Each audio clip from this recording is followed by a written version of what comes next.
Term insurance తెలుసుకోవడంలో ఇది part 2. Term insurance versus life insurance అంటే ఏంటి? Term insurance premium life insurance కంటే తక్కువ ఉంటుంది. ఎందుకంటే దీని పర్పస్ ఇన్వెస్ట్మెంట్ కాదు, మీ ఫ్యామిలీకి ఫైనాన్షియల్ ప్రొటెక్షన్ ఇవ్వడమే. ఇది కంపెనీ సెలెక్ట్ చేసేటప్పుడు చూడాల్సినవి ఏవి?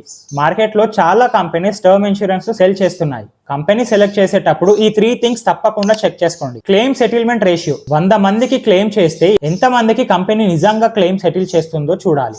ఇది ఎంత వరకు ఉంటే అంత మంచిది. సాల్వెన్సీ రేషియో, కంపెనీ ఆర్థికంగా ఎంత స్ట్రాంగ్ గా ఉందో చూపిస్తుంది. క్రైసిస్ వచ్చినా క్లెయిమ్ సెటిల్ చేయగలదా అని. Amount settlement ratio, company total claim amount లో ఎంత పర్సెంటేజ్ పే చేస్తుందో చూపిస్తుంది. For example, me 1 crore claim లో కంపెనీ 95 lakhs మాత్రమే ఇస్తే ASR 95% అవుతుంది. కేవలం తక్కువ ప్రీమియం చూసి సెలెక్ట్ చేయకండి. ఈ 3 రేషియోస్ పక్కా చూడండి. రైడర్స్, మీ పాలసీకి ఎక్స్ట్రా అమౌంట్ కట్టి అడిషనల్ ప్రొటెక్షన్ కూడా యాడ్ చేసుకోవచ్చు. వీటినే రైడర్స్ అంటారు. ఇవి ఆప్షనల్, కావాలంటే యాడ్ చేసుకోవచ్చు, లేదంటే వద్దు. అత్యంత ముఖ్యమైన విషయం, టర్మ్ ఇన్సూరెన్స్ తీసుకునేటప్పుడు మీ ఇన్కమ్, హెల్త్ గురించి తప్పు చెప్పకండి, లేదంటే క్లెయిమ్ టైంలో పెద్ద సమస్య అవ్వచ్చు. సాధారణంగా మీ ఇన్కమ్ 10 to 15% కవర్ తీసుకోవడం సరిపోతుంది. మరియు పాలసీ మొత్తం జాగ్రత్తగా చదవండి. ఇదంతా సింపుల్ గా అర్థమైందా? హానెస్టీగా కమెంట్ చేయండి.